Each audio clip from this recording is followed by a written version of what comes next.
Let's look at an example of solving equations where we have a linear equation involving fractions. It's a linear equation because you'll notice the x variable is in the numerator, not the denominator.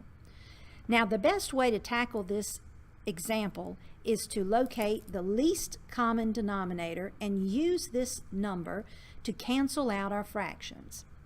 Now, 14 would be a good option because 7 divides into 14 evenly, but 3 would not divide into 14 evenly. So let me go ahead and multiply the 14 times the 3. When I multiply that together, I get 42. 42 then is divisible by 14, by 7, and 3. That's what we want, the least common denominator that's divisible by all three denominators. I will take each fraction term in the equation and place 42 beside it. In essence, I'm multiplying with this 42. Remember, it is proper and permissible to multiply any term of an equation by any number as long as you do that to every term on both sides. Now, this 42 is a whole number, so it's really 42 over 1. So you can quickly notice that the 14 will cross cancel with the 42.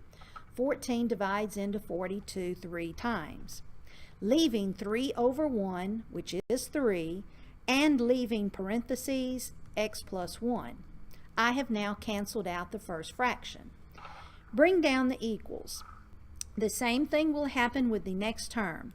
This time 7 divides or cancels with 42 and leaves us 6. 6 over 1 is 6, and that needs to be multiplied by 9. Bring down the plus sign. 3 will divide into 42 and cross cancel, and that will leave me 14. 14 over 1 is 14, along with open parentheses x minus 1. Now I will multiply. 3 times x is 3x. 3 times 1 is 3. 6 times 9 is 54. 14 times x is 14x. 14 times minus 1 is minus 14. I will also combine like terms with the 54 minus 14. That will give me 40. So I have 3x plus 3 is equal to 40 plus 14x. Let me jot that down.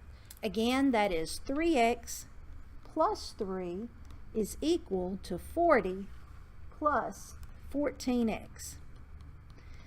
Now I need to isolate the x. Let me subtract 3x on both sides of this equation, leaving 3 equals 40 plus 11x. Now I will subtract 40 on each side of this equation, leaving negative 37 equals 11x. And lastly, I will divide by 11, the coefficient. So x is equal to negative 37 over 11. Now that fraction does not reduce, and it is not necessary to change it into decimal form. We again have a specific solution, so we know this is a conditional equation because it does have this specific one solution. And that's it.